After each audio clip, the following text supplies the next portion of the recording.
Hello, you scrumdiddly-umptious little cookie. Welcome back. Now today we're going to be talking about should you sell whatever you have or should you buy a VW WRX, because this question has come up more than I thought it would in regards to this car, because I thought a lot of people hated this car and now a lot of people are starting to like it more and more. So we're going to talk about that today. Should you sell X, Y, or Z? Should you buy one of these? The pros or cons. I've had the WRX about a month now, so I'll give you kind of my initial feedback on it. Some things have changed how I felt about it originally, but let's just talk about it. I'll let you decide, and I'll give you my input. I'll give you what I think. If you want that. I mean, you could give two shits about what I think. Let's just get the elephant out of the room first and talk about styling, because it's very subjective for everyone. Personally, I've grown to like the styling, and yes, that does include the plastic flares on the car and the rest of the plastic cladding, with the exception of the rear bumper, but that's slowly growing on me. Now, keep in mind, you're buying a car that's between $30,000 and $40,000, depending on the trim level that you're getting. You're not going out and buying a 991 or a AMG, or the WRX has also never been the prettiest car out there if you look at them traditionally. So you're not buying this thing for the styling. At least I don't anticipate you are, and if you are, you're probably in the minority of people who are just strictly buying this car based off of what it looks like. Yes, the taillights do resemble Honda Civic taillights, but you get over it pretty quickly. Now, some basic modifications, I will say these things tend to look a lot better than they do from the factory. Like stock form, I don't think they look that great, but once you do some just like basic cosmetic mods, even OEM plus options like we've done, I think these things start to look pretty good. So now that we've gotten the awkward styling portion out of the way, that seems to be the elephant in the room, let's actually talk about the car itself. Now, like I said, I've had the WRX for about a month now, and I've lived with it daily, and I've got to say I am actually more happier with this car than I thought I would be. The WRX is actually one of the most comfortable daily drivers I think I've had. It's got plenty of space in the back. It's got a decent amount of space in the front. You have a ton of room in the trunk to be able to toss whatever you need in there. I'm frequently doing runs between the house and the shop to be able to drop parts off, do cardboard runs, do X, Y, or Z things. And this thing hasn't had a scenario where I haven't been able to fit things in it yet like I've had with some of my prior cars. Surprisingly enough, the fuel economy in this thing is not that bad either. I'm averaging between, I don't know, city 18 miles per gallon and on the highway between 28 and 30. So this is up there in one of the more fuel efficient friendly cars I guess I've had. So I mean, I have absolutely no complaints with either of those so far. With the WRX being so open and a little bit bigger than prior generations, it does give a lot more visibility in the car. So I haven't found a scenario or a situation where I've been like, I can't see here, my blind spot's blocking me, the A pillar, the B pillar, the C pillar's blocking me. I've typically had pretty good visibility. With our WRX, it's still untuned, which means there's no cob access port on it, there's no engine modifications. All we've done is remove the charcoal filter, and we have a catback on the car. Overall, the engine itself and the factory tune from Subaru is incredibly responsive. I haven't found any dead spots. I haven't had any rev hang scenarios. I haven't had any situations where the car doesn't want to like get into power and it doesn't feel quick. Like after doing some basic, and I mean just basic modifications, like being able to hear the car and just removing that charcoal filter, the car feels incredibly responsive, and it actually picks up pretty quick to be able to get into power, even though the FA24 in stock trim and the FA20 in stock trim are relatively around the exact same power levels. The FA24 feels incredibly more responsive and quicker to pick up on the power. Some other nice things with the new WRX already is that there's already a fairly strong aftermarket standing for the car. So I mean, if you're looking for something and you don't want to wait, because that's one thing whenever you go and you buy a brand new car that's just come to the market, is there's not a ton of aftermarket support for it, so you're limited to what you can do.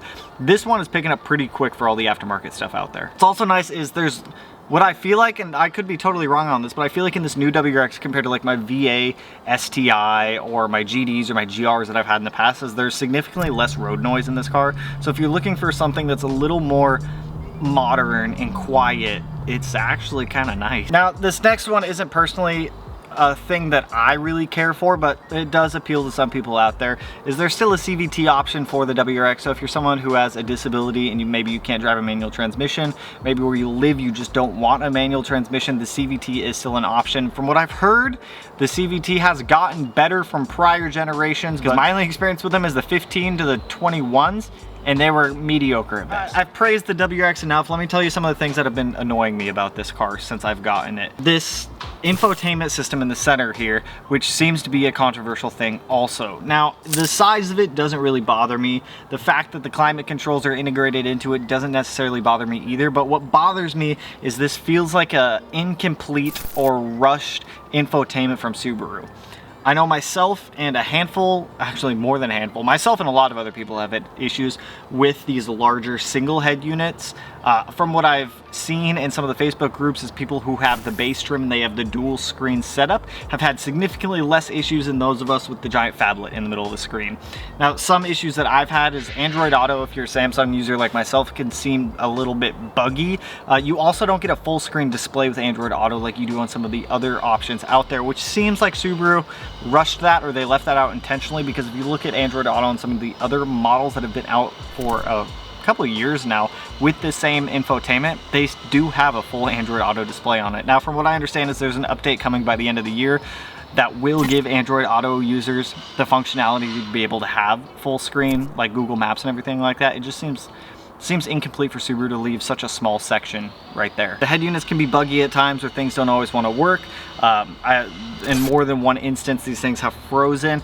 And with myself, I've personally had this happen on 2 occasions where the touch display itself stopped working, but all of the other features of the head unit still worked. So if I pushed like one of the physical climate control buttons, it would change the temperature. If I changed the song on my steering wheel, it would do it. If I put the car in reverse, the backup camera would show up, but the touch display itself just stopped working. And then after about 2 days, it started working again. So I've had that happen on 2 occasions now. I'm hoping that's just a software update.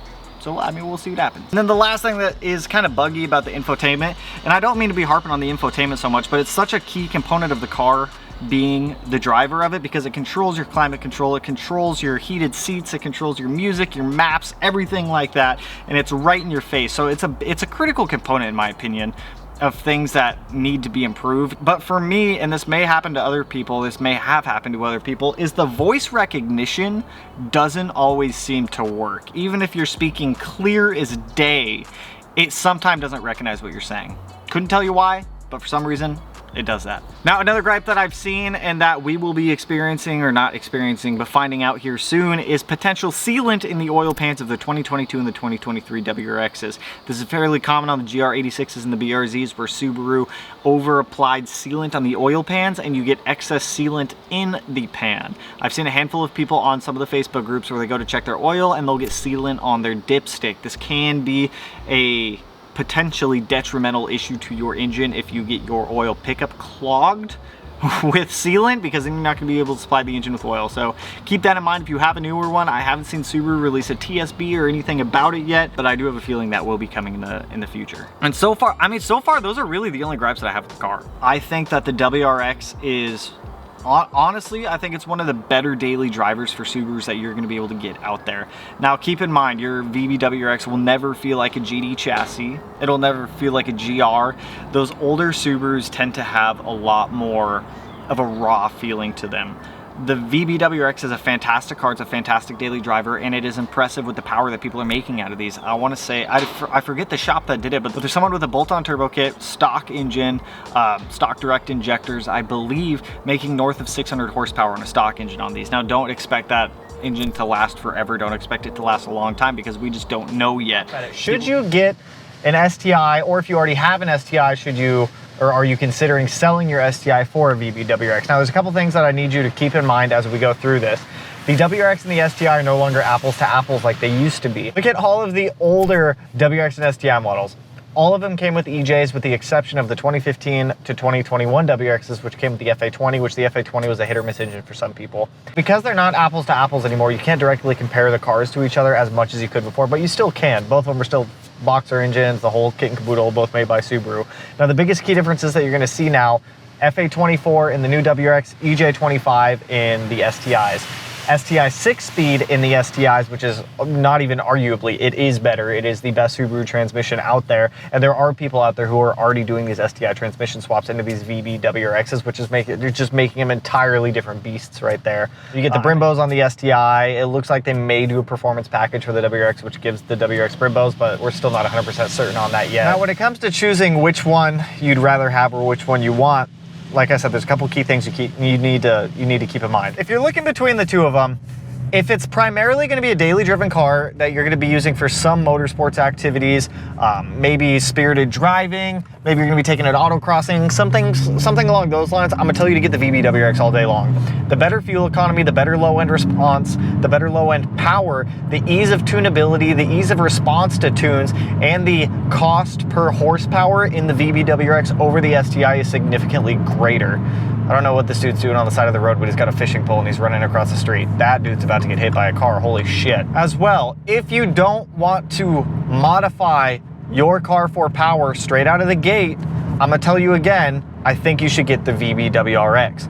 With the WRX and the STI being around the same price point currently and that's with buying a used STI and picking up a brand new WRX, the WRX is going to come with a brand new warranty straight out of the gate.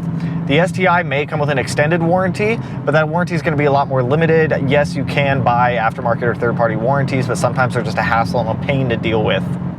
So having that advantage of having a warranty, if you want one, is a nice benefit to have. You get 3 years, 36,000 miles, for the most part, worry-free. And we talked about this earlier with the potential sealant in the oil pickup and in the oil pans, as you guys saw. That might not be a bad thing to have. Personally, I'm going to be dropping the oil pan in this one and checking. But for right now, I mean, it's still totally fine. Before I go heavy on the modifications, we're going to drop that pan just to make sure that everything down there is nice and Gucci. Interior wise, I'm not going to say one is better than the other because I think both in the VA STI and in the VB WRX are comparable. The only main difference is going to be that center screen or center display that you have. But as I've experienced, the center display, just because you have it, does not necessarily mean it is better. I've had far less issues with the Starlink head unit in my 17 STI than I have in this, and I've had this on my monthly costs are also going to be cheaper in the WRX than they would be in the STI because the FA20 is a more fuel efficient engine. You're not going to be going to the pump as much. Plus insurance is going to be cheaper on the WRX versus the STI,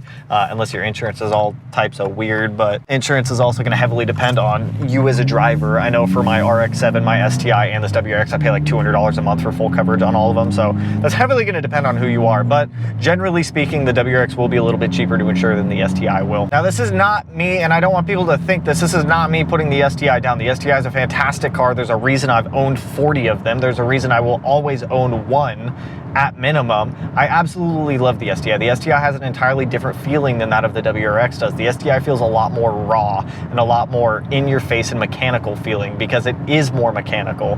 The power steering is mechanical. The gearbox is direct to the transmission, unlike this one where it's a cable or a pulley style. This has an electronic rack. The STI is going to give you a more raw and visceral driving experience that I think a select group of people will enjoy. I absolutely love that driving experience. I will always have at least one or two cars that gives me that raw mechanical feeling. That's why I'm really excited to get the RX-7 running and driving again, because it has that just raw feeling of a car. This has a real, I don't want to say tamed, but it's a lot more refined, I guess you could say, to a point where if this is your go-to daily driver, I think it's right up that alley of being still somewhat raw feeling, still tamed, but still fun. Like, I can turn off AC for a second because that's one thing with Subarus, and it's no exception to this one. When you have AC on, you can feel it rob power out of the car, especially with like boost response, but like the car gets into power quick and it holds it and it feels nice. And this is still stock. We have a catback, which adds literally no horsepower, and we have the charcoal filter remove, which maybe has one. And look at that, VA owners still wave at you. I just passed one of them, or he flipped me off. I don't know, it could go either way because there's mixed feelings towards the VB WRXs, and I get it. I was part of it. I absolutely despised these things when they first came out, but you learn to love. Okay, learn to love and learn to forgive. And I want to toss this out there because I genuinely think this. I feel like if Subaru would have made an STI version of the FA24 or of this generation, I don't think as many people would hate it or as many people would dislike it. I feel like because there's only a WRX version of this car, people get a little bit booty hurt about it. Like when I jokingly put the STI badge on this car, I put it on there for a day as a joke, and people got all types of booty hurt. But I think if Subaru actually would have made the STI version, I think it would have been a car that a lot of people would appreciate, and I think it would have been a car, or at least a version of the STI that would have been entirely on a different level. I mean, these things are reacting like GTIs and Golf Rs are with their direct injection setups, their twin scroll direct mount turbos, things like that, where they're very responsive to power.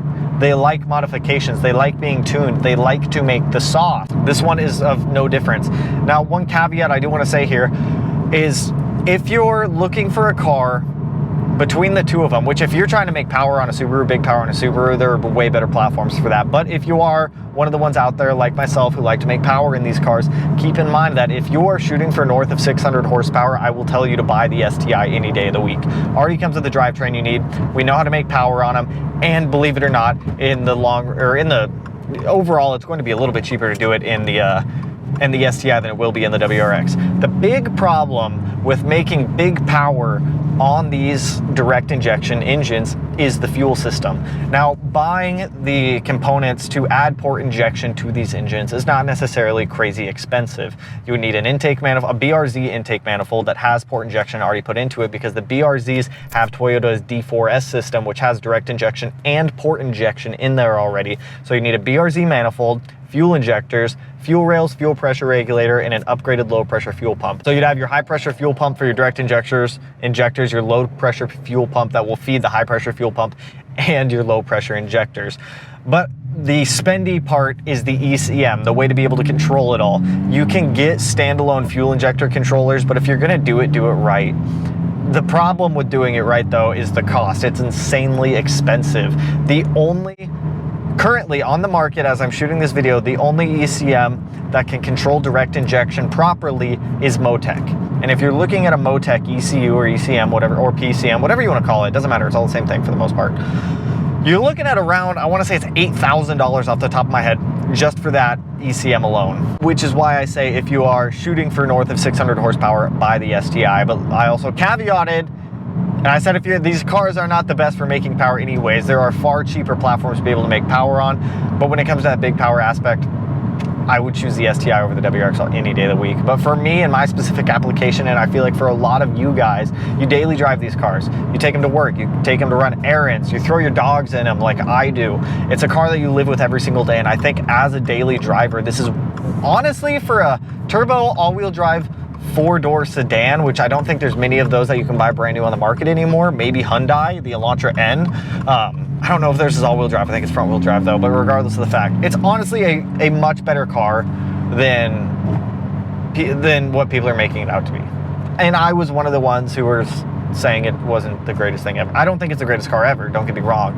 It's far from the greatest car ever made. And I don't think it's the greatest Subaru ever made either. I give that trophy to many other Subarus before this one, but I think as the future of what Subaru's do, I'm turning my AC back on, it's getting humid in here, as the future of what Subaru's pushing towards, because the EJ's gone. They're not doing I could see Subaru maybe doing one final year of an EJ STI as a farewell to the EJ series engines.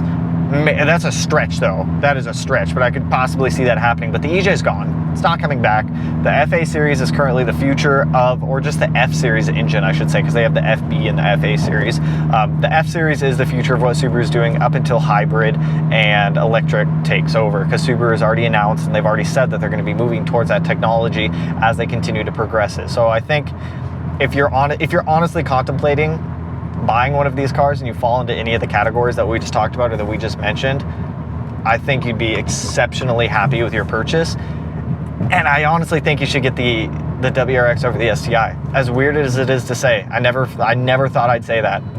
But it's honestly just an entire different car than what it used to be. I used to be, when they were both EJ based, I'd say get the STI over the WRX any day of the week. You'll be far happier with it. But I don't know, man. As a long-term STI owner, it's hard to beat this thing as a daily driver. And I know there's other STI owners out there, prior STI owners that have sold their STIs and gone to these new WRXs. And if you're one of the ones watching this, please let me know your thoughts down in the comments below. Let me know why you made the switch, and overall, are you happy with it and whatnot? But help others out too. If you guys have any questions, feel free to toss them. But I don't think you'd be disappointed getting this WRX. Now, if you get the opportunity to drive a new WRX, whether stock or modified, I say take it. If you've never driven one, you've only driven STIs, I would honestly think you'd enjoy the car. With a little bit of modification, I think you'd enjoy it a lot more over stock form.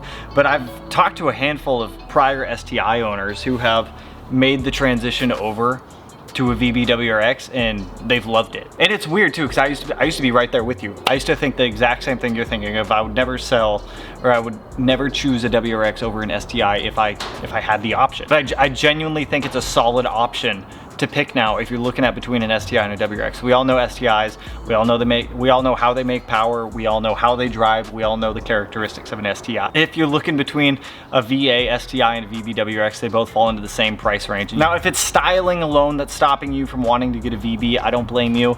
I was on the same page too for a long time, up until I bit the bullet. I got one, I started modifying it a little bit, and I actually started to like the way the cars looked. So that's all I've got for you guys on this one. I hope that answers the questions that you had about if you've been looking into a VB. It's honestly a good car. Okay, I'm just gonna say it. It's a good car. But with that, that's all I've got for you guys on this one. If there's anything I've missed, if there's any VB owners that have anything else to add, feel free to add it down in the comments below. Hopefully it'll help somebody else out who is potentially looking at getting one of these cars. Go test drive one.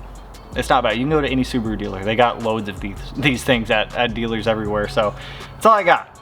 Although I do have one regret. I kind of wish I would have gotten the limited over the premium. I just miss having a sunroof. But I mean, that's just personal preference. But that's all I got for you guys on this one. If you're not subscribed and you want to be, I'll put it in one of these corners. No idea which one quite yet. But with that, I'll catch you guys in the next one. So peace out, homies.